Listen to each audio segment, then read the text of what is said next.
স্বাগত দর্শক, ৭১ জার্নালে আপনাদের সাথে আছি আমি তানিয়া রহমান। সংবাদ পর্যালোচনা ভিত্তিক নিয়মিত এই অনুষ্ঠানে আমরা খবরের নানান বিষয় বিশ্লেষণ করি। পত্রপত্রিকা, টেলিভিশন, ডিজিটাল মিডিয়া ও নিউজ পোর্টালে যেসব খবর শিরোনাম হয়ে থাকে তা আমরা জানিয়ে দিই। সেই খবরের সাথে যুক্ত মানুষদের আমরা সংযুক্ত করি আমাদের আলোচনা টেবিলে। আমাদের স্টুডিও এবং অনলাইনে সংযুক্ত থাকা অতিথিরা সেসব খবরের গভীরে ঢোকেন। আজ আমাদের সাথে স্টুডিওতে আছেন অতিথি হিসেবে ডিবিসি নিউজের সম্পাদক লোটন একরাম। অনেক ধন্যবাদ লোটন একরাম যুক্ত হয়েছেন এবং সময় দিয়েছেন। দর্শক, অন্যান্য সময়ও আমাদের অতিথিরা পর্যায়ক্রমে যুক্ত হবেন আলোচনার সময়। নিশ্চয়ই আপনারা তো আছেনই। আমাদের সহকর্মী মোজারুল হক রুমেন এরই মধ্যে নিশ্চয়ই যুক্ত হবেন, আমরা আশা করি তাকে যুক্ত করে নিতে পারবো। লোটন একরাম, আপনাকে দিতে শুরু করি। তেল গ্যাসের যে ২৬টি ব্লকের কথা বলা হচ্ছে বঙ্গোপসাগরের, তার জন্য দরপত্র আন্তর্জাতিকভাবে আহ্বানের সিদ্ধান্ত নিয়েছে সরকার এবং বলা হচ্ছে যে বঙ্গোপসাগরে যেই গ্যাস আছে সেটি দেশের চাহিদা মিটিয়ে রপ্তানিও আমরা করতে পারবো। কি মনে হচ্ছে যে এর আগেরও অনেক প্রক্রিয়া আমরা দেখেছি, যখন তেল গ্যাস উত্তোলনের বিষয়টি আসে কাউকে দায়িত্ব দেওয়া হয়, সেখানে এক ধরনের অনিয়মের পাশাপাশি অনেকটা চুক্তিগুলো এরকম থাকে যে তারা উত্তোলন করবে, লাভের অংশ তারা নেবে, আমাদের কিছু অংশ দিয়ে যাবে। এবার আসলে এই বিষয়গুলো নিয়ে সরকার আগে থেকে ভাবছে কিনা, কি মনে করেন আপনি? ধন্যবাদ আপনাকে এবং আমার সহ আলোচক এবং ৭১ টেলিভিশন দর্শকদেরকে। আসলে এই প্রাকৃতিক গ্যাস উত্তোলন আমাদের যেমন কিছু সুবিধা আছে, আবার তেমনি কিছু অসুবিধাও রয়েছে। যেমন আপনি এই ধরনের গ্যাস বিদেশি কোম্পানিগুলোর মাধ্যমে উত্তোলনের ফলে আমাদের কিন্তু যে আপনার শিল্প কারখানা, সার উৎপাদন, বিদ্যুৎ উৎপাদন সব কিছু মিলে মোটামুটি একটি আমাদের জন্য মানে এটা পজিটিভ একটা বিষয় হয়। কিন্তু আবার পাশাপাশি এই ধরনের বিদেশি কোম্পানিগুলোর মাধ্যমে যে গ্যাসগুলো অনুসন্ধান করে উত্তোলন করা হয়, এক্ষেত্রে তাদের সঙ্গে কিন্তু তাদের যে আপনার আমাদের রেভিনিউ, রাজস্ব কিন্তু ভাগাভাগির একটা বিষয় হয়ে যায়। আবার ক্ষেত্র বিশেষে দেখা যায় এখানে আপনার পরিবেশ দূষণের একটা বিষয় থাকে। আর যেটা বলছেন যে আপনার অনিয়ম, যেটা দুর্নীতি, অনিয়ম, এই জায়গাটাও মধ্যস্বত্বভোগীরও একটা বিষয় থাকে। যেমন আমরা আপনি যদি খেয়াল করবেন, অতীতের যে বিগত সরকার যে আমাদের দীর্ঘ ১৭ বছর ক্ষমতা ছিল, তাদের আমলেও কিন্তু আমরা বিদ্যুৎ সেক্টর, গ্যাস সেক্টরে বড় ধরনের আপনার দুর্নীতির এবং ঘটনা ঘটেছিল। এবং মানে আপনার কথিত আছে কয়েকটি বড় বড় কোম্পানির মানে সাথে সরকারের উচ্চ পর্যায়ের আপনার মানে এক ধরনের মানে সম্পর্কের কারণে তারা মানে বড় বড় কাজগুলো ওই সব কোম্পানি মানে মানে মানে বিদেশি কোম্পানিগুলোর এজেন্ট হিসাবে তারা পেয়ে আসছিল। এবং এই ধরনের কোম্পানিগুলো কাজ পাওয়ার জন্য বাংলাদেশের স্বার্থ বিক্রি দিয়ে, বাংলাদেশের পরিবেশ মানে জনস্বার্থ বিক্রি দিয়ে তাদেরকে কাজ দেওয়ারও কিন্তু, যেটা নিয়ে আমরা আন্দোলন সংগ্রামও দেখছি অনেক পরিবেশবাদীদের। পাশাপাশি এই ধরনের কোম্পানিগুলোর যে আপনার এই যে মানি লন্ডারিংয়েরও একটা কিন্তু এদের মাধ্যমে দুর্নীতি এবং মানি লন্ডারিংও হয়ে থাকে। কিন্তু এই ধরনের বিদ্যুৎ কোম্পানিগুলোর এই যে আপনার র মেটেরিয়ালস আনার ক্ষেত্রে তাদের সঙ্গে এই ধরনের ঘটনাগুলো অতীতে আমরা ঘটে আসছি। তো আমরা আশা করব বর্তমান সরকার তাদের যে নির্বাচনী প্রতিশ্রুতি, জনস্বার্থকে প্রাধান্য দিয়ে তারা যদি আমাদের গ্যাস সংকট সমাধান করার জন্য যদি ইনিশিয়েটিভ নিয়ে থাকে, আমরা আশা করব এটা স্বচ্ছভাবে এবং মানে এটা ওপেনলি যাতে এই টেন্ডার প্রক্রিয়াগুলো প্রতিযোগিতামূলকভাবে হয় এবং যাতে কোনো অনিয়ম, দুর্নীতি এবং দেশীয় স্বার্থ যাতে এখানে ক্ষুণ্ণ না হয়, সে বিষয়টা আমরা আশা করব। অবশ্যই আমরা আশা করব। আমাদের সহকর্মী মোজারুল হক রুমেন যুক্ত হয়েছেন আমাদের সাথে এবং একই সাথে আছেন অধ্যাপক ডক্টর মোহাম্মদ ইকবাল হোসেন, জ্বালানি বিশেষজ্ঞ। আপনাকে স্বাগত এবং ধন্যবাদ ৭১ জার্নালে সময় দিয়েছেন। মোজারুল হক রুমেন, আপনি তো এই বিষয়ে বলা যায় এক ধরনের বিশেষজ্ঞই। আপনি অনেকদিন ধরে এই সেক্টরে কাজ করে আসছেন, খুঁটিনাটি অনেক কিছু আপনি জানেন। একটু জানতেই চাই যে আন্তর্জাতিক দরপত্র আহ্বানের যে সিদ্ধান্ত নিয়েছে সরকার, সেটি নিশ্চয়ই অবশ্যই ভালো, কারণ হচ্ছে আমাদের তেল গ্যাসের যদি সেখানে প্রাকৃতিক এই সম্পদটি আমাদের দেশে উত্তোলন করা যায়, তাহলে অবশ্যই আমাদের যে ঘাটতিগুলো আছে সেটি হয়তো পূরণ করা যাবে। কিন্তু শঙ্কার জায়গাটাই সবসময় থাকে যে কোন কোম্পানিকে আমরা দিচ্ছি, আমাদের সেখানে লাভের অংশ কতটুকু, তারা কতটুকু আসলে আমাদের কাছ থেকে নিয়ে যাবে। এই জায়গায় আপনি যেহেতু বিষয়গুলো নিয়ে আরও অনেক গভীরে রিপোর্ট করেন, কি মনে হয় যে কোন কোন বিষয়টি মাথায় রেখে আন্তর্জাতিক কোনো কোম্পানিকে এই তেল গ্যাসের উত্তোলনের জন্য আসলে আমাদের নিয়োগ দেওয়া উচিত? দেখুন 2012 এবং 14 সালে আমরা যখন ভারত এবং মিয়ানমারের সাথে সমুদ্র সীমা জয় করি এবং সেখানে প্রায় 1,19,000 কিলোমিটারের বেশি আহ, আমাদের সমুদ্র সীমা আমাদের সাথে যুক্ত হয় এবং আহ, এই সমাধানের মধ্য দিয়ে আমাদের সমুদ্রে গ্যাস অনুসন্ধানের একটা বড় সুযোগ তৈরি হয়েছিল। যেই সুযোগ হচ্ছে আপনার এই মিয়ানমার এবং ভারতের সাথে আমাদের যে সংকট থাকার কারণে তারা যেই কাজগুলো আসলে করতে পারছিল না, তাদের মানে 12 এবং 14 সালে যখন এই সংকট তাদের সাথে এই একটা সমুদ্র সীমা নিষ্পত্তি হয়ে যায়, তারপরে কিন্তু তারা পুরোদমে সমুদ্রে অনুসন্ধান কাজ শুরু করে এবং ভারতও তার সীমানায় গ্যাস পেয়েছে এবং আপনার মিয়ানমার একটা বড় পরিমাণ গ্যাস পেয়েছে এবং যেই গ্যাস হচ্ছে আপনার আমাদের হচ্ছে যে সীমানা এটাকে বলে হচ্ছে রাখাইন বেসিন থেকে আমাদের মানে বাংলাদেশের সীমানা যেখানে শেষ, ওদের সীমানা যেখানে শেষ, এইটা খুব কাছাকাছি জায়গায় এবং সেখান থেকে তারা হিউজ পরিমাণ গ্যাস তুলছে। এমন একটা ক্ষেত্রে কিন্তু এখানে বাংলাদেশের বিশেষজ্ঞরা বারবারই বলছিলেন যে এই যেই গ্যাস ক্ষেত্র থেকে এই পরিমাণ গ্যাস তুলে নিয়ে যাচ্ছে, সেই ক্ষেত্রের একটা বড় অংশ কিন্তু বাংলাদেশের মধ্যে পড়ার ব্যাপক সম্ভাবনা আছে এবং সেই ক্ষেত্রে যদি বাংলাদেশ নির্ধারিত সঠিক সময়ে সেখানে অনুসন্ধান করে এবং এইটা যে একই ফিল্ড সেটা দাবি করতে না পারে, তাহলে কিন্তু আমরা আমাদের অধিকার হারাবো। এই বিষয়টি নিয়ে বারবার বলার পরও আমরা দেখেছি যে আমাদের এখানে কিন্তু সেই তৎপরতা ছিল না। যেমন হচ্ছে সমুদ্র সীমানা যখন সংকট সমাধানের সাথে সাথে তারা হচ্ছে মাল্টি ক্লায়েন্ট সার্ভে বলে একটি সার্ভে, সেই সার্ভেটি তারা খুব দ্রুত সময়ের মধ্যে শেষ করে দেয় এবং আমাদের এইখানে মাল্টি ক্লায়েন্ট সার্ভের জন্য প্রথমে টেন্ডার ডাকা হয়, সেই টেন্ডারে আপনার টেন্ডারের পরে আবার রিটেন্ডার এরকম 5-6 বার রিটেন্ডারের পরে হচ্ছে ফাইনালি মাল্টি ক্লায়েন্ট সার্ভে রিপোর্টটা আমরা পেয়েছি। কিন্তু মাল্টি ক্লায়েন্ট সার্ভে রিপোর্ট নিয়ে যে আমরা আবার দ্রুত এই ইন্টারন্যাশনাল আপনার এই দরপত্র আহ্বানের দিকে যাব, সেটা কিন্তু আমাদের হয়নি। সর্বশেষ গেল আওয়ামী লীগ সরকারের একদম শেষ সময় 2024 নির্বাচনের ঠিক পূর্ব মুহূর্তে 1 থেকে 1.5 মাস আগে হচ্ছে একটা সংবাদ সম্মেলন করা হয়। তখন বলা হয়েছিল যে মার্কিন কোম্পানি এক্সন মোবিল এবং শেভরন দুটো কোম্পানি হচ্ছে বাংলাদেশে এই সীমানায় গ্যাস অনুসন্ধানের জন্য তারা আগ্রহ প্রকাশ করেছে এবং সেই বিষয়টি তারা খুব দ্রুত আগাচ্ছে। কিছুদিন পরই দেখলাম যে আবার নির্বাচনের পর ওপেন টেন্ডার ডাকা হয় এবং সেই টেন্ডারে কিন্তু আন্তর্জাতিক যেসব কোম্পানিগুলো ডাটা কিনেছে, দরপত্র কিনেছে, তারা কিন্তু ফাইনালি দরপত্র জমা দেয়নি। যার ফলে এই কোন সময় মানে অন্তর্বর্তীকালীন সরকারের সময় যখন এটা আপনার এই সময়টা শেষ হয়ে যায়, তখন দেখা গেছে তারা কোনো কাউকে কাজ দিতে পারেনি। এইরকম একটি অবস্থায় আবার হচ্ছে আমাদের যে পিএসসি প্রোডাকশন শেয়ারিং কন্ট্রাক্ট, এই কন্ট্রাক্টের আবার কিছুটা পরিবর্তন করা হয় এবং হচ্ছে বিদেশি কোম্পানিগুলোর ক্ষেত্রে তাদের কিছু সুযোগ সুবিধা বাড়ানোর বিষয় আছে। কারণ হচ্ছে এখানে গভীর সমুদ্রে অনুসন্ধান করতে হয় এবং এটা একটি বড় পরিমাণ খরচের হিসাব আছে এবং যেখানে হচ্ছে যদি সে ওইখানে গ্যাস পায়, তাহলে কিন্তু সে সেটার যেই আমাদের যে পিএসসি আছে, পিএসসি অনুযায়ী সে তার ভাগিদার হবে এবং সেই ভাগিদার হওয়ার সেই বিষয়টি আমরা একটু বিস্তারিত শুনবো আপনার কাছ থেকে রুমেন, তবে থামাতেই হচ্ছে আপনাকে, কারণ আমাদের বিরতির সময় হয়ে গেছে। বিরতির পর আমরা আপনার কাছে ফিরে আসবো এবং এর মধ্যে আমাদের সাথে অতিথি হিসেবে যুক্ত হয়েছেন ডক্টর আতিক মুজাহিদ, এনসিপির দলীয় সংসদ সদস্য। অনেক ধন্যবাদ আমাদের সাথে যুক্ত হওয়ার জন্য এবং স্বাগত 71 চ্যানেলে।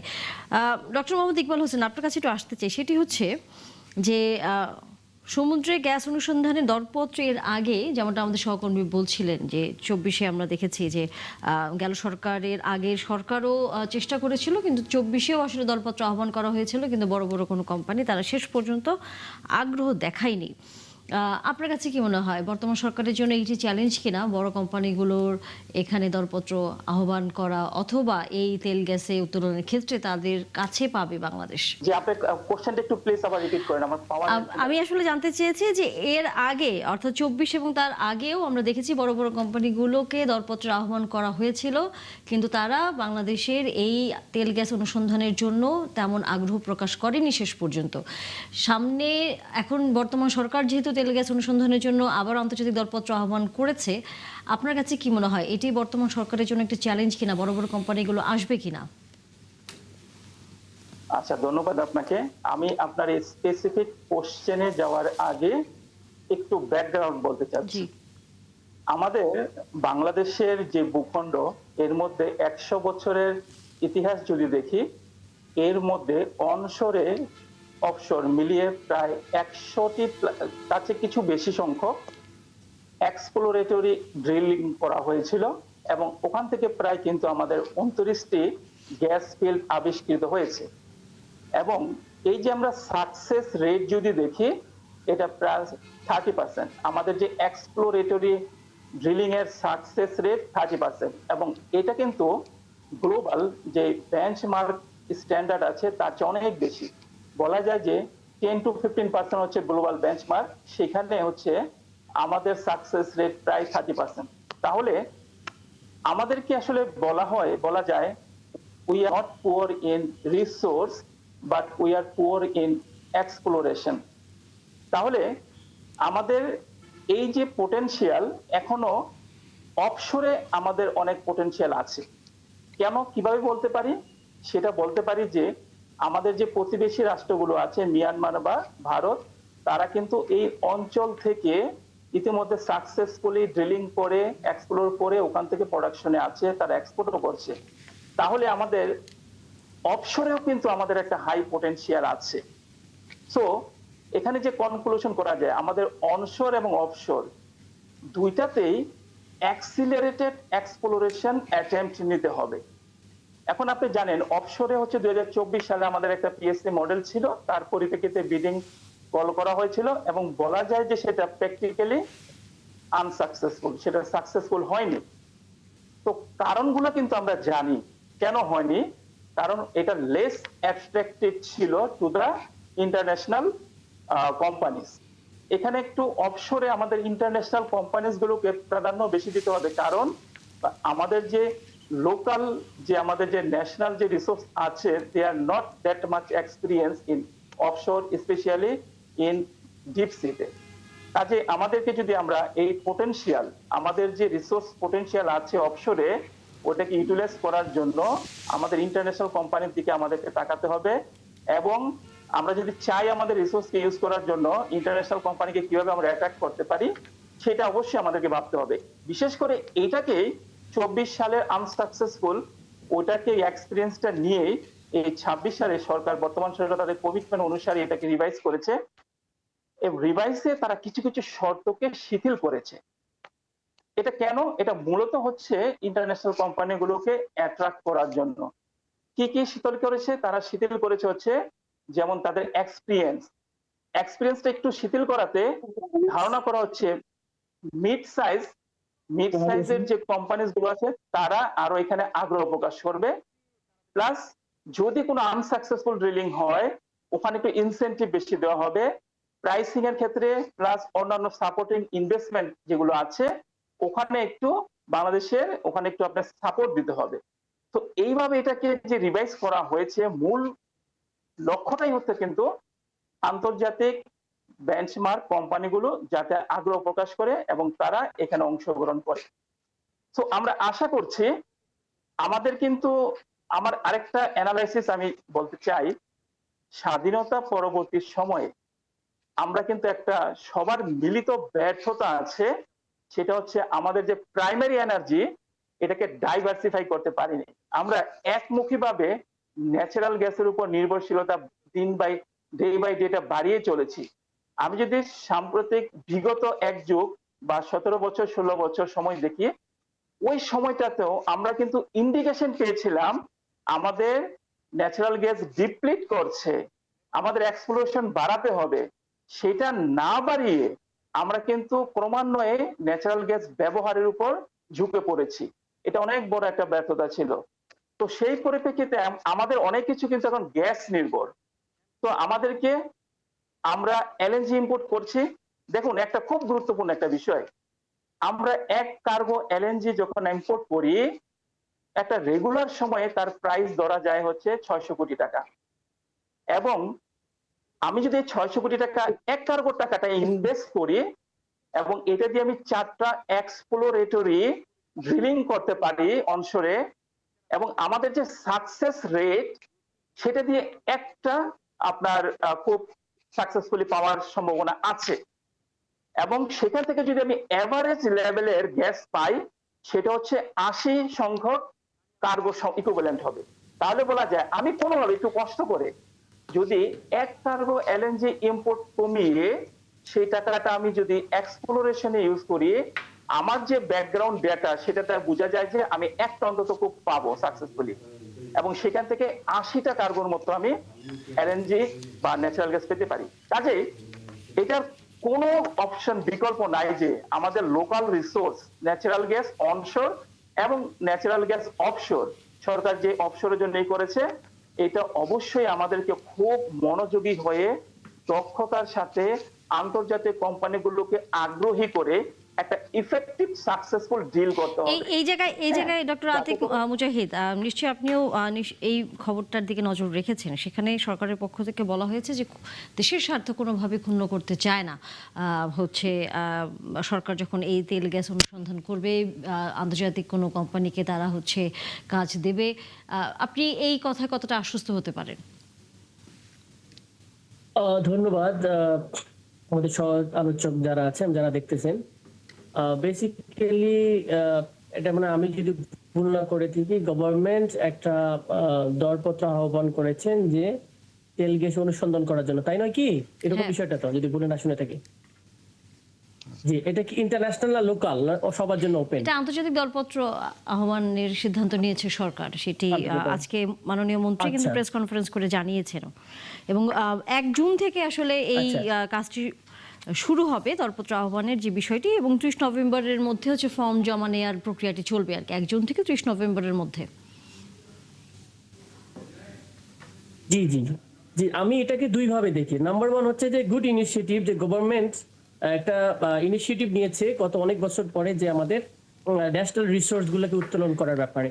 2 নম্বর যেটা বিষয় হচ্ছে যে আমাদের পেট্রো বাংলা বা তেল গ্যাস অনুসন্ধানের যে সরকারি যে বাপেক্স বা যারা আছেন আর কি, সেগুলোর সাথে ইন্টারন্যাশনাল তো আমরা অনেকে দেখেছিলাম যে কানাডিয়ান বিভিন্ন ধরনের আমেরিকান তারা এই অনুসন্ধানগুলো চালায়। সেক্ষেত্রে আমাদের দেখতে হবে যে ন্যাশনাল ইন্টারেস্টে কোনো ধরনের ক্ষতিগ্রস্ত হয় কিনা। আমরা আগে দেখেছিলাম যে ম্যাক্সিমামেই তারা নিয়ে যায়, আমাদেরকে অল্প কিছু দিয়ে দেয়। তো এরকম হলে সেক্ষেত্রে একটু আমাদের মনে ভেবে দেখা উচিত, আমাদের লং রানে চিন্তা করা উচিত যে আমাদের যে প্রতিষ্ঠানগুলো যেগুলো রয়েছে সেগুলোকে কিভাবে অ্যাক্টিভেট করা যেতে পারে। এবং শর্তগুলা যদিও ইন্টারন্যাশনাল দরপত্র থাকে, বাট লোকাল অর্গানাইজেশনের সাথে, যেমন আমরা দেখতাম যে অনেক দেশে এরকম করে যে আপনাকে আমরা এগ্রিমেন্টে দিলাম, কিন্তু আপনার একটা পর্যায়ে পরে আমাদেরকে ট্রান্সফরমেশন করে দিতে হবে, আমাদের লোকাল যে ইনস্টিটিউশন সেগুলোকে তারা টেকনোলজি ট্রান্সফরমেশন করে দেয়, যাতে আমরা স্বাবলম্বী হতে পারি। আমার কথা হচ্ছে যে আমরা লং রানে যে আমার দেশ নিজে থেকেই নিজের যে উৎপাদন করতে পারে সেই ক্যাপাসিটি অর্জন করতে পারে।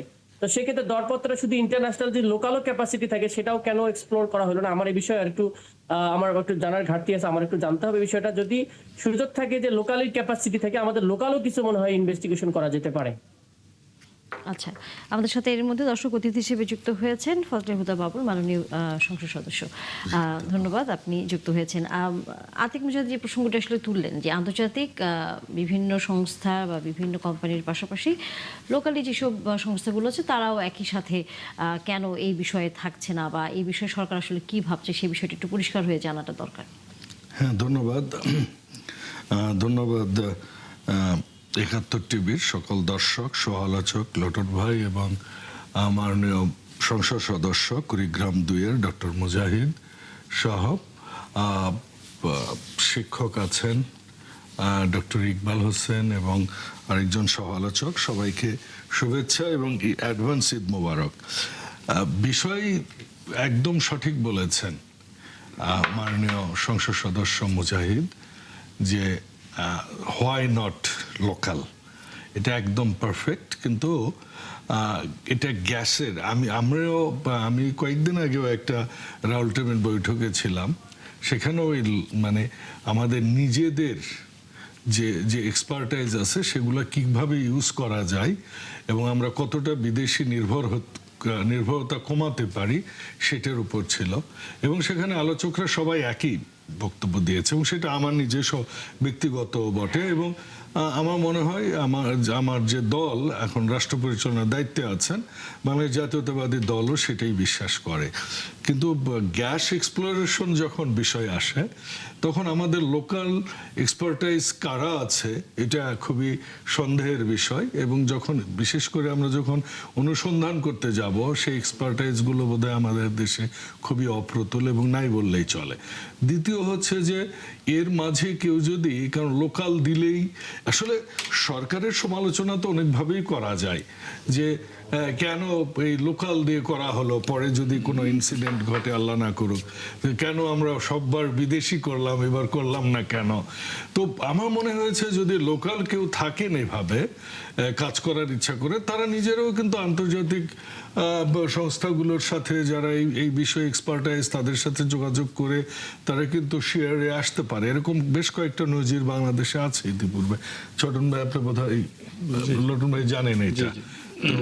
তো আমার কাছে মনে হয়েছে যে কাজে এই যে ইচ্ছে, মানে আমি তো ভেবেছিলাম যে এনসিপি থেকে নির্বাচিত মাননীয় সংসদ সদস্য ডক্টর মুজাহিদ এটারে খুবই ওয়াও ওয়াও বলে স্বাগত জানাবেন, কিন্তু এই ক্ষেত্রেও যে একটু সমালোচনা করলেন, এইটা খুব মজা লাগলো যে সরকারকে খুব ডাটের উপরেই রাখবেন তারা।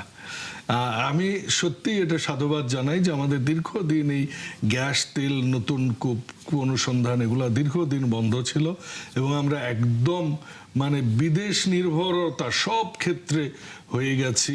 এমনকি আমি তো বলি রিনিউয়েবল এনার্জি আমাদের দেশে খুবই কম, যদিও সরকার চেষ্টা করছে 10% করতে চাই, কিন্তু এটা দৃশ্যমান হওয়া খুব জরুরি। নিজেদের যেগুলা বায়োগ্যাস বা জলবিদ্যুৎ যদিও পদ্মা ব্যারেজে একটা করবার কথা আছে, আপনি জানেন কর্ণফুলীতে এটা সাকসেসফুল, কিন্তু ভেড়ামারা বন্ধ হয়ে গেছে। পানি নাই তো জলবিদ্যুৎ হবে কোত্থেকে? তো আমাদের যে বায়োগ্যাস, যেরকম আমরা বর্জ্য থেকে যে গ্যাসগুলো করে আমরা রান্নার কাজে করতে পারি, এই রিনিউয়েবল এনার্জি, এমনকি আমি সবসময় বলি যেমন পাকিস্তানের মতো একটা, যারা মানে মানে কি বলবো, আমরা মিডিয়াতে অন্তত দেখি, কিন্তু তারাও কিন্তু প্রায় 40% তাদের টোটাল জ্বালানির 40% তারা রিনিউয়েবল এনার্জি অন সোর্স থেকে করছে। তো কাজে এই উদ্যোগটা অবশ্যই ভালো, এবং আমি সাধুবাদ জানাই।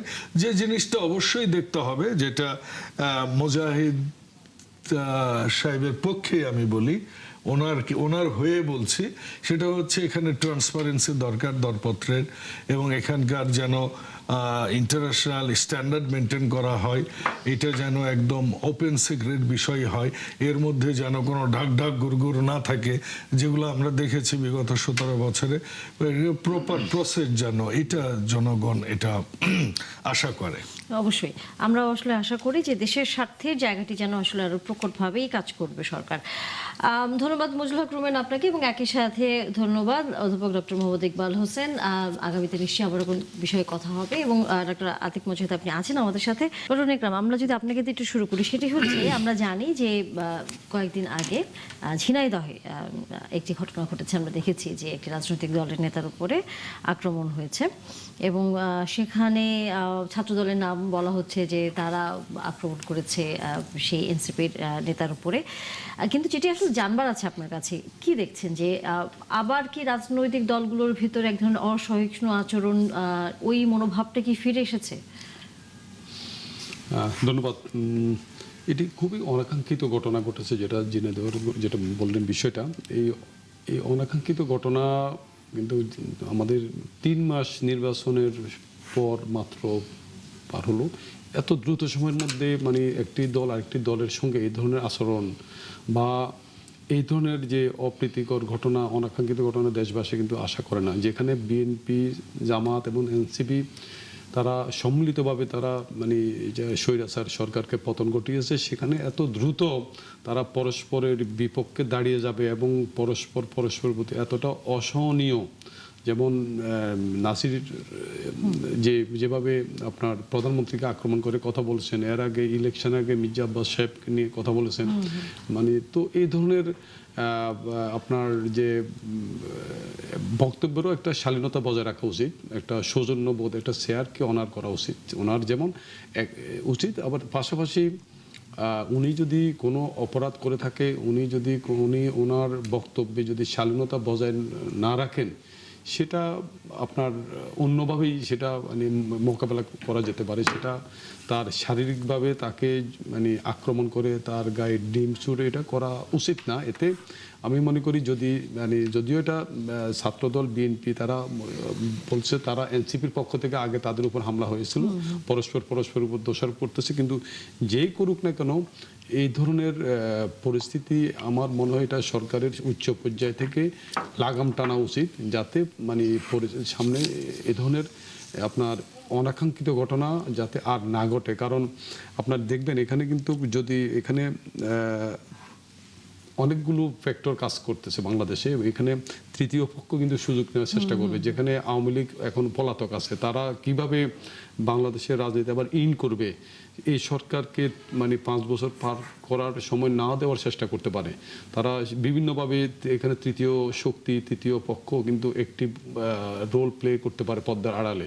সে জায়গাটায় আমি বলবো যারা পেশিবাদ বিরোধী আন্দোলনে ঐক্যবদ্ধভাবে তারা বাংলাদেশের যে গণতন্ত্র ফিরিয়ে আনছে, তারা পরস্পরের প্রতি সহনশীল সম্মান রেখে গঠনমূলক রাজনীতি এবং পরস্পরের প্রতি আপনার মানে আপনার এটা মানে সংযত আচরণ করা এবং একজন একজনকে যেভাবে আক্রমণাত্মক মনে হচ্ছে যেন এই সরকার 5 বছর পার হয়ে 4 বছর পার হয়ে গেছে, সামনে নির্বাচন, এখনই তাদেরকে ফেলে দিতে হবে, তাদেরকে মানে পুরো সাইজ করে ফেলতে হবে।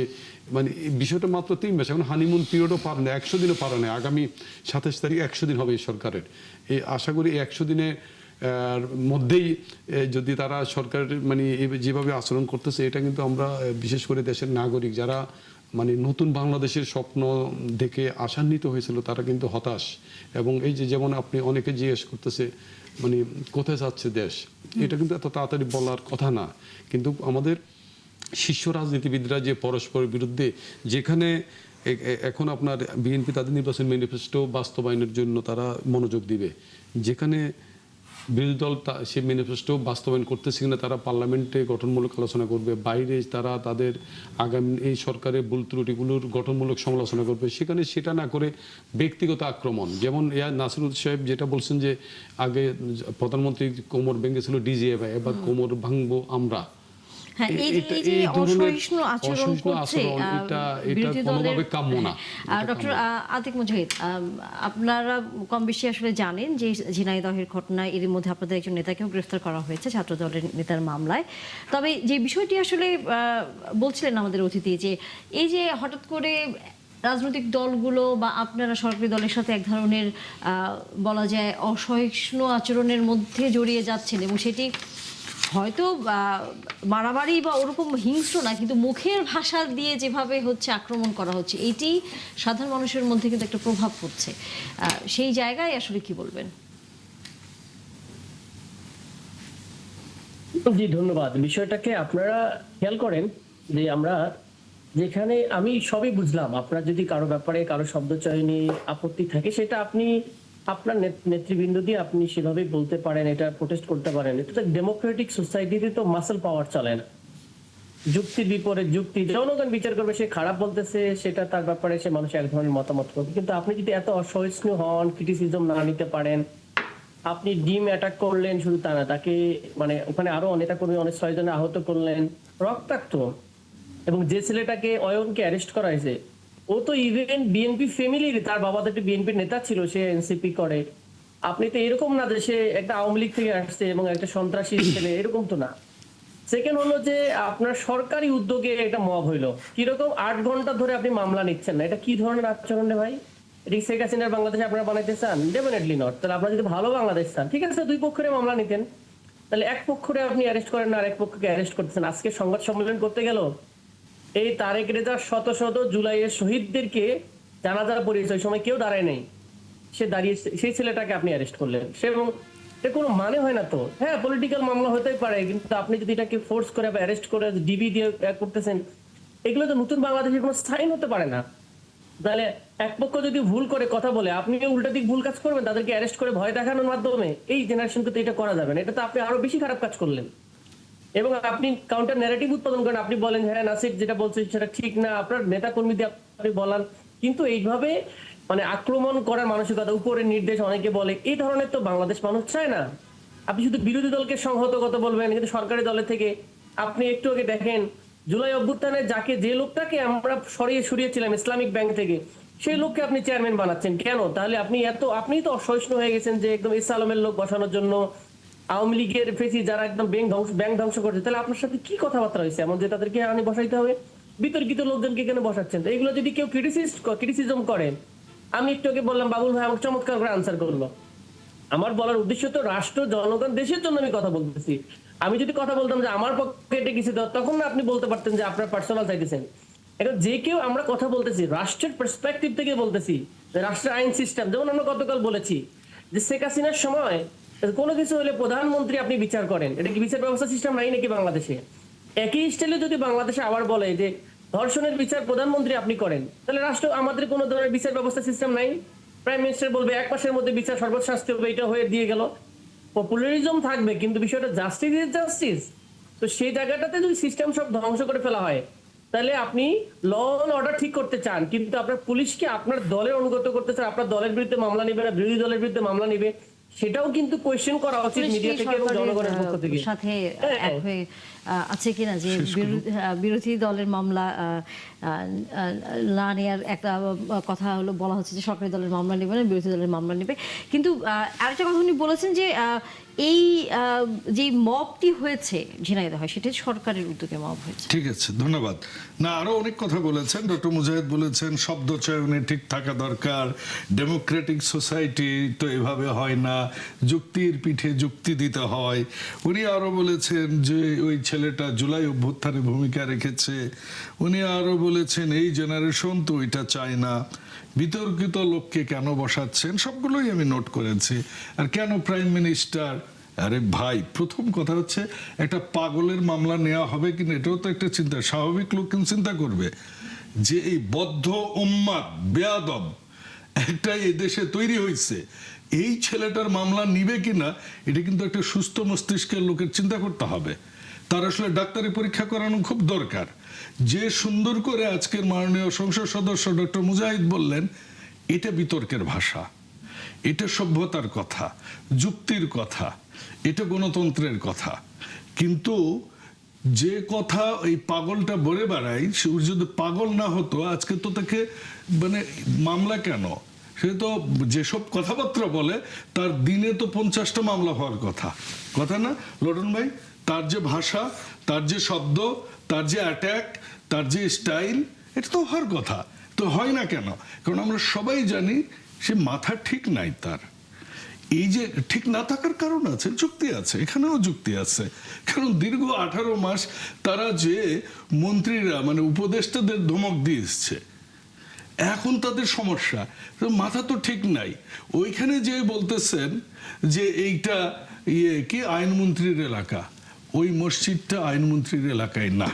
এই মসজিদটা যে এলাকায়, সেখানে জামাতের এমপি আছে, নাম্বার 1। নাম্বার 2, দেখেন তাদের স্টাইল কি কি মানে তারা দেশটাকে আসলে, তারা যে এই গেছে যে স্বাধীনতা বিরোধীদের সাথে।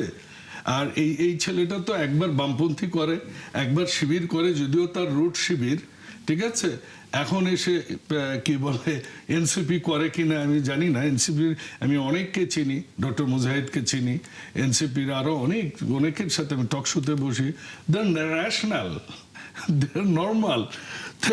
এই যে ডাক্তার মাহমুদা মিতু বললেন পিস্তল হাতে নাসিরের উপর হামলা ভাবা যায়, সাথে সাথে একজন বললেন আফা এ দুজন বৈষম্য বিরোধী ছাত্র আন্দোলনের পোস্ট ডিলিট দেন, তাই না? জানেন তো এটা। তো এই যে অবস্থা ভাই, এই মুহূর্তে যে অবস্থা, সেই অবস্থাটা ঠিক এরকম। জামাত, এনসিপি, আওয়ামী লীগ তারা দেশটা অস্থিতিশীল করতে চায় এবং তারা এই কারণে আওয়ামী লীগকে সহায়তা করতে চায়। সেই মানে জন্য জামাত এনসিপির সাথে আওয়ামী আপনি লীগ আছে। দেখুন না কি বলে ওনাদেরই আরেকজন এখন বোধহয় মুখপাত্রের দায়িত্ব পালন করে ৬,০০০ কোটি টাকার টেন্ডার সচিবের সাইন সারা যিনি পাশ করেছেন, যিনি এলজিআরডি মিনিস্ট্রিতে ছিলেন, উনি কি বলে যে ওনাদের কাছে আরো কিছু আছে, শেষ করে দিবে দেশটা। এগুলো তো হচ্ছে দেশদ্রোহীদের কথা, রাষ্ট্রদ্রোহীদের কথা, যারা দেশের স্বাধীনতায় বিশ্বাস করে না, যারা সার্বভৌমত্বে বিশ্বাস করে না, এগুলো তাদের কথা। এখন আসেন যে প্রাইম মিনিস্টারের জন্য, উপরের মহলের জন্য, অফকোর্স একটা পুলিশ তো চিন্তা করবে যে এই পাগলের মামলাটা নিব কিনা, তো সিনিয়র অফিসারের সাথে কনসাল্ট করবে, তো এটা সমস্যার কিছু নাই। তো এটাই তো অর্গানোগ্রাম, আমরা অর্গানোগ্রামটা আনার চেষ্টা করছি। আপনি যদি ডেটা দেখেন, ওনারা যে বলতেছেন যে সালাউদ্দিন সাহেব কোথায়, আপনি তো 7 ঘন্টার মধ্যে আসামি অ্যারেস্ট হয়েছে, এই 48 ঘন্টার মধ্যে চলে এসছে আপনার কি ফরেন কি DNA test। ডিএনএ টেস্ট চলে এসেছে, চার্জশিট হয়ে গেছে, তার মানে 1 জুলাই এটা শুনানি হচ্ছে। আপনি কি চান এখন? হ্যাঁ, অনেকে বলে প্রাইম মিনিস্টার ওনার বাসায়, একজনের বাসায় গেলেই হবে, শত শত। তো আরে ভাই, বিশ্বে যদি আপনি ধর্ষণের জিনিস দেখেন তাহলে তো আমেরিকা নাম্বার 1, সুইডেন নাম্বার 2, মিশর নাম্বার মানে নিচের দিক থেকে নাম্বার 2, নিচের দিক থেকে নাম্বার 1 হচ্ছে আজারবাইজান। আপনার দেশে গত 5 বছরে 30,000 ধর্ষণ হয়েছে, তখন করেছিলেন। গত 18 মাসে কি করেছেন?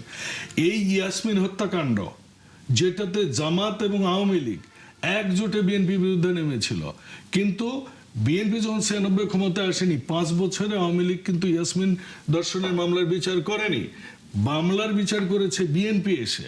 দিস ইজ বাংলাদেশ জাতীয়তাবাদী দল। যে উনি যে এই কথায় কথায় প্রাইম মিনিস্টারের স্বরাষ্ট্রমন্ত্রীর কথা বলেন, স্বরাষ্ট্রমন্ত্রীর সংবাদ সম্মেলন করেছেন, এখন ওনারা বলতে এক বাড়িতে গেলে কেমনে হবে, এক বাড়িতে না গেলে আবার বলতো কি এমন একটা ঘটনা প্রাইম মিনিস্টার গেল না। সো আপনারা সমালোচনা করেন রে ভাই, আপনারা বলছিলেন যে আপনার ছায়ামন্ত্রীর সভা করবেন, ভাই স্বরাষ্ট্রমন্ত্রীর ছায়ামন্ত্রী সবার কে আছে একটু একটু আমাকে নাম ঠিকানা দিয়েন ভাই, ওনার কাছে যে ওনার কনসালটেন্সি নিয়ে আসতে চাই। আমরা আপনাদের থেকে দিক নির্দেশনা চাই যে আমরা কিভাবে করব, আমাদের সহায়তা করেন, সমালোচনা করেন, কিন্তু এই পাগলামি যে মেরে ভেঙে দিব, পিঠ ভেঙে দিব, হ্যাঁ ডিজিএফআই ভেঙেছিল এবার আমরা ভাঙবো, এইসব কথা মানুষ পছন্দ করে না। এই কারণে 12 ফেব্রুয়ারিতে আপনাদেরকে প্রত্যাখ্যান করেছে মানুষ, বিএনপিকে গ্রহণ করেছে। ধন্যবাদ। কিন্তু আপনি বলছিলেন যে জামাত এনসিপির সাথে আওয়ামী লীগও দেশকে অস্থিতিশীল করার চেষ্টা করছে। অবশ্যই তারা তো একই তো।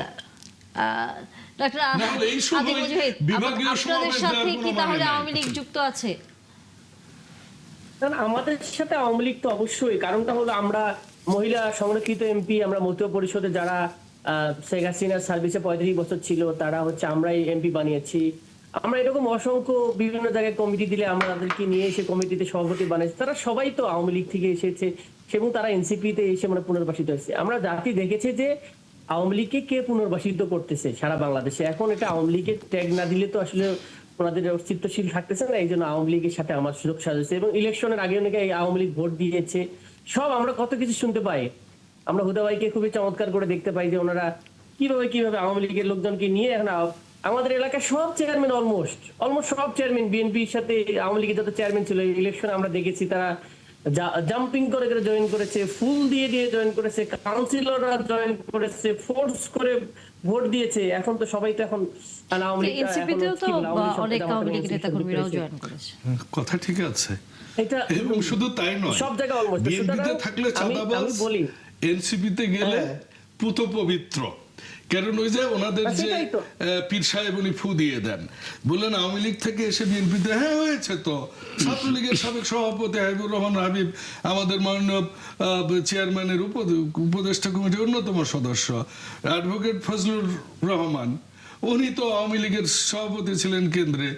আপনার কি বলে কুমিল্লার মনিরুল হক চৌধুরী ভাই, উনিও ছাত্রলীগের সভাপতি ছিলেন বিএনপিতে। বিএনপি তো এমন দল না যে বিএনপি মানে বিএনপির থেকে জন্ম হওয়াকেই নিয়ে শুধু চলে। বিএনপি মধ্যে ডান আছে, বাম আছে, মিডিল আছে, লেফট আছে, রাইট আছে, আমরা সব মিলি বিএনপি। কাজে আমিও ওনাকে আহ্বান জানাবো, আসেন, উনি খুব ভালো কথা বলেন, পড়ালেখা করেন, আমাদের এরকম ইয়াং জেনারেশনের লোক দরকার, ওনাকে আহ্বান জানাচ্ছে, আসেন বিএনপিতে জয়েন করেন। বিএনপি এরকম একটা দল, কাজে বিএনপি আওয়ামী লীগ থেকে নিয়ে এসে, এটা আমি তর্কের খাতিরে বললাম। দ্বিতীয় কথা হচ্ছে, আপনি যার কথা বলছেন, যে মহিলা এমপির কথা বলছেন, উনি বিগত নির্বাচনের আগেই উনি এসে উনি দলবল নিয়ে নির্বাচন করেছে এবং বিএনপিতে জয়েন করেছে, তাকে আমরা নমিনেট করেছি। আর আমরা নমিনেট করতেই পারি, আমরা এটা মধ্যপন্থীর দল, we are open for all. আমাদের এখানে বামপন্থী যেমন আছে, নাস্তিক আছে, আমরা নাস্তিককেও নিই, আস্তিককেও নিই, আমরা পীরকেও নিই, আমরা আল্লাহর ওলিকেও নিই, আমরা সবকিছু নিয়ে চলি। আমরা কবিকেও নিই, সাহিত্যিককেও নিই, খেলোয়াড়কেও নিই, যে যেভাবে আসতে চাই বিএনপি সেভাবে অ্যাকোমোডেট করার একটা রাজনৈতিক দল। কাজে ওইটা নিয়ে বিতর্কের কোনো অবকাশ নেই।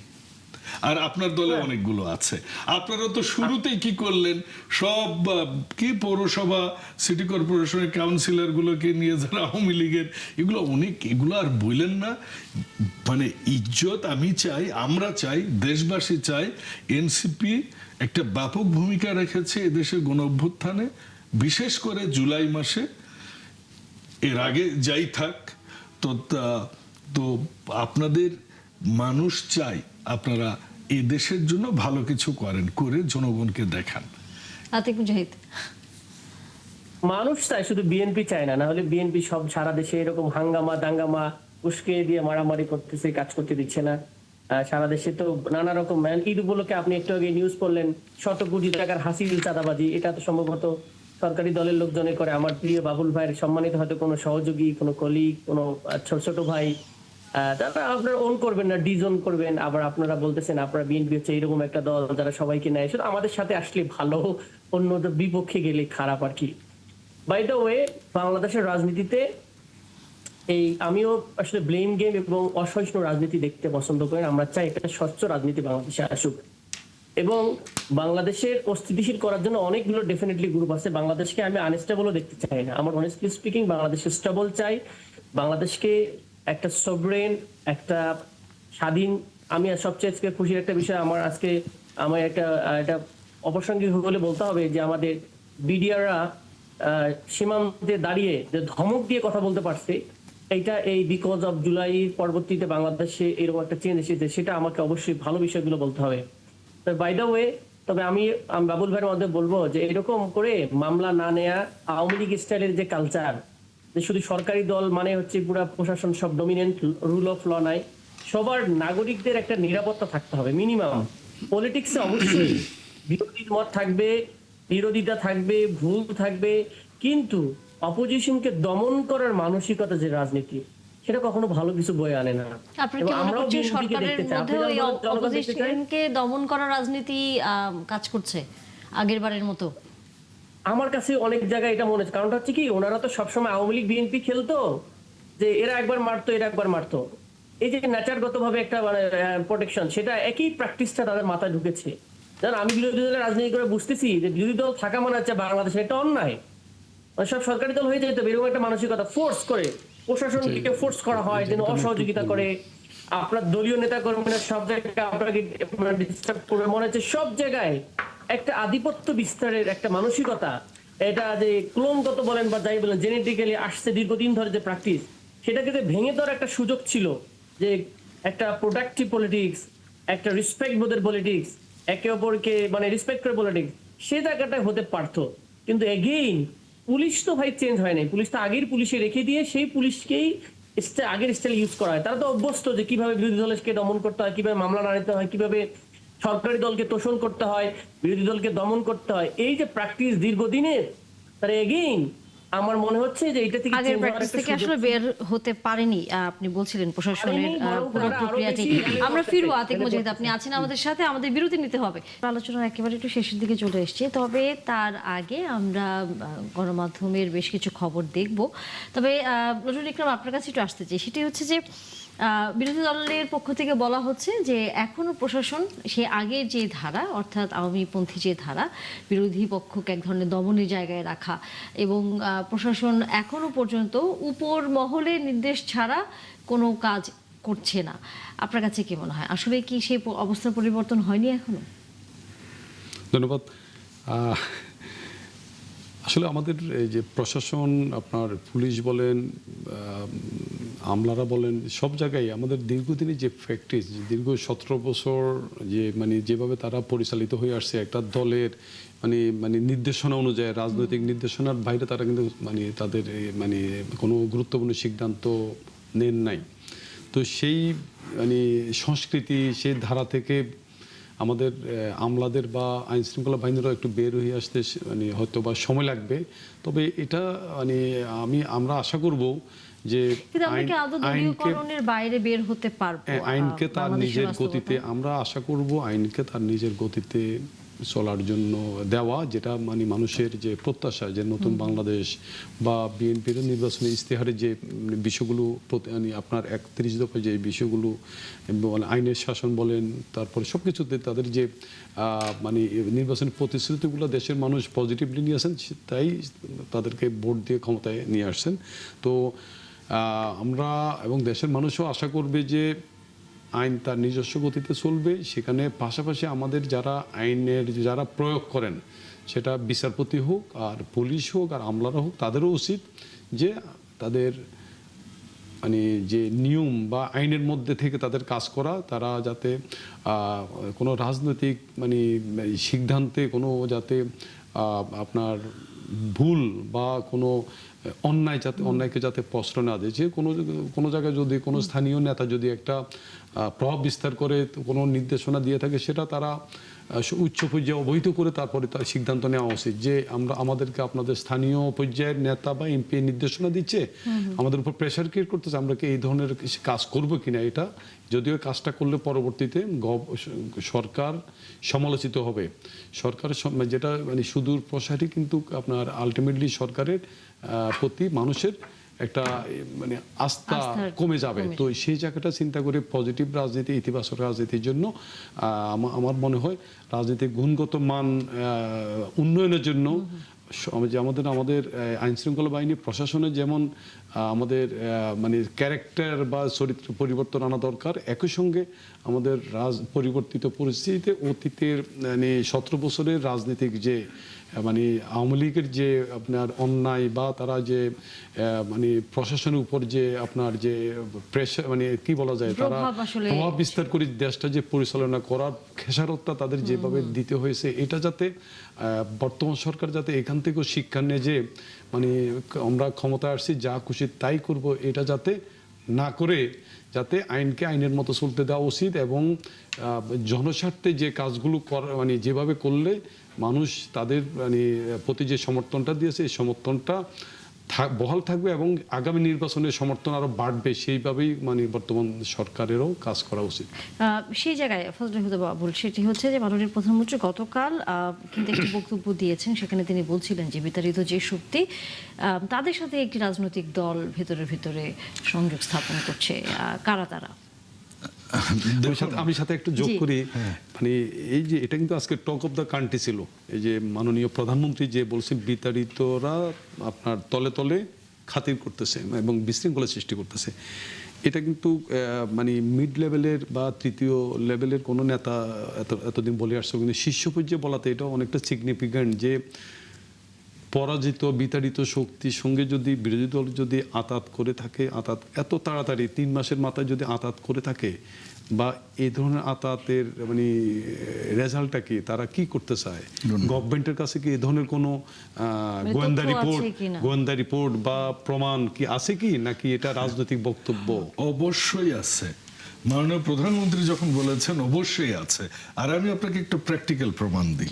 এই যে চিটাগংয়ে যে ঘটনাগুলো ঘটেছে, এই চিটাগংয়ের যেদিন তারা এই আন্দোলন করেন, আমরা কিন্তু মিডিয়াতে দেখেছি অলিতে গলিতে হেলমেট পরে মাস্ক পরে ওই বিতাড়িত শক্তির লোকজনরা ওত পেতে ছিল। পুলিশ এটারে খুব এক্সিলেন্ট ভাবে হ্যান্ডেল করেছে, জন্য কোনো ব্লাস্ট হয়নি।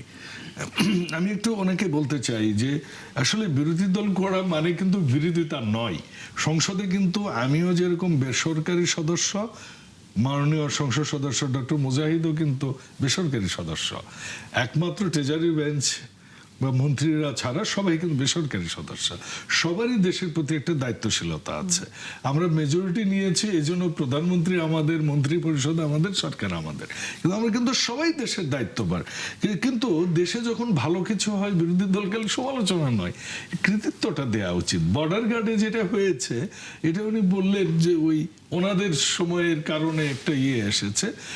আপনার বোধহয় ভুলে গেছেন, আপনার ওইদিকে রৌমারিতে আপনার মনে আছে 2008-এর ঘটনা, কতগুলো বিডিআরকে উচিত জবাব দিয়েছিল বাংলাদেশ, কতগুলো বিএসএফকে উচিত জবাব দিয়েছিল বাংলাদেশ বিডিআর তখন। তো কাজে এটি বিএনপির নতুন নয় কিন্তু, যে চোখে চোখ রেখে বিদেশিদের সাথে রাজনীতি করা, অন্য দেশের সাথে। এটা প্রথম নয় কিন্তু যে ভারতের আধিপত্যবাদের বিরুদ্ধে একমাত্র বিএনপি, এখনো তাই, ভবিষ্যতেও তাই। প্রমাণ নিবেন, পাকিস্তানের সাথে আমরা গোয়েন্দা তথ্য বিনিময় চুক্তি করেছি, আমরা এই করলাম, গঙ্গা ব্যারেজ বা পদ্মা ব্যারেজ আমরা করছি, আমরা তিস্তা করার জন্য চায়নার সাথে কথা বলছি। কাজেই আপনারা মানে কার সাথে কি মেলাতে এসেছেন? আপনাদের জোটের প্রধান বিরোধী দলীয় নেতা, সম্মানিত বিরোধী দলীয় নেতা ডাক্তার শফিকুর রহমান, উনি কিন্তু বলেছিলেন 5ই আগস্টের পরপরেই ভারতের সাথে আমাদের বন্ধু সুলভ সম্পর্ক থাকবে। আপনারা জানেন আপনাদের একজন মুরব্বী আছে, বিদেশে বসে আছে, যার কথাই আপনারা হেলেন চলেন, যার ইউটিউবের নির্দেশনায় আপনারা মনে করেন আপনাদের জন্য একদম বাইবেল। উনি কিন্তু কয়েকদিন আগে বলেছে যে আপনাদের নতুন একটা স্লোগান দিতে হবে। এই যে মাননীয় প্রধানমন্ত্রীর যে স্লোগান সবার আগে বাংলাদেশ, আপনাদের স্লোগান দিতে বলছে আমরাই বাংলাদেশ। স্লোগানটা কার জানেন? বাংলাদেশে একটা ভারতীয় কোম্পানি আছে, যে কোম্পানির প্রধান এখনো ভারতীয়, এবং সেই কোম্পানির স্লোগান হচ্ছে আমরাই বাংলাদেশ। তো শেষ কথা বলি, পুলিশের কথাটা বলে, এটা হচ্ছে কি, পুলিশ চেঞ্জ হবে কি করে ভাই? পুলিশ তো যাদের সাথে আপনারা 17 বছর ছিলেন তাদের নিয়োগ করা। আপনাদের কিছু সংখ্যক লোক আছে পুলিশে, এবং সেই বিতাড়িত শক্তির আছে। বিএনপির খুবই কম, হয়তো উচ্চপদস্থ যারা বিভিন্ন ট্রেনিং সেন্টার, মিটিং সেন্টারের থেকে তাদেরকে এখন আমরা নিয়ে আছি। এই পুলিশ চেঞ্জ কি আপনি রাতারাতি করবেন নাকি? অন্তত 2 থেকে 3 বছর লাগবে এই পুলিশ রিফিল করতে। সেই সময়টা বিরোধী দল দিবে কি না, আমরা আসলে এটার উত্তরটা নিব, আমাদের হাতে একেবারে সময় কম। একটা বিচার আপনারা ভালো জিনিস একটু দেখেন ভাই, সরকারের মাঝে মধ্যে প্রশংসা করলে আমাদের মাননীয় প্রধানমন্ত্রী যেভাবে রাত দিন কাজ করছেন উনি আরো উৎসাহ পাবেন। মাত্র 29 দিনে মেহেরপুরে শিশু ধর্ষণ মামলার চার্জশিট হয়েছে, বিচার হয়েছে, ফাঁসির অর্ডার এসেছে। জি আতিক মুজাহিদ, 1 মিনিট আমরা সময় পাবো। আসলে চমৎকার, বাবুল ভাই ধর্ষণের বিচার করতেছে আর ওনাদের রংপুরের নেতারা কোচি মেয়েদেরকে সাপ্লাই করার জন্য বলতেছে। আমরা তো খুবই চমৎকার একটা দেখতেছি, খুবই চমৎকার। আর কি বলবো, ওনারা খুবই ধর্ষণ প্রোটেকশন অনেক কিছু করতেছে। পুলিশ অফিসারের কথা বললো আপনার, আমি তো নাম বলতে পারি, কতগুলো জেলার এসপি রানিং, সবগুলো ছাত্র দলের বিভিন্ন জায়গার নেতার সভাপতি ছিল।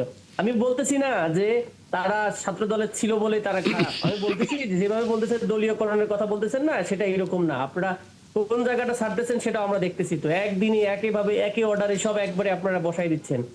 তো সেটা বলতেছি না যে বলবেন দলীয় সরকার আমরাই তো বসাবো। আতিক মুজাহিদ, অনেক ধন্যবাদ। আলোচনা আসলে শেষ হবে না, কারণ আমাদের সময় একেবারেই শেষ। আবারও আগামীতে পাবো আপনার সাথে, এবং ফজলে বাবুল আপনাকেও ধন্যবাদ, লটন ইকরাম আপনাকেও ধন্যবাদ। এতক্ষণ জার্নালে তার জন্য ধন্যবাদ।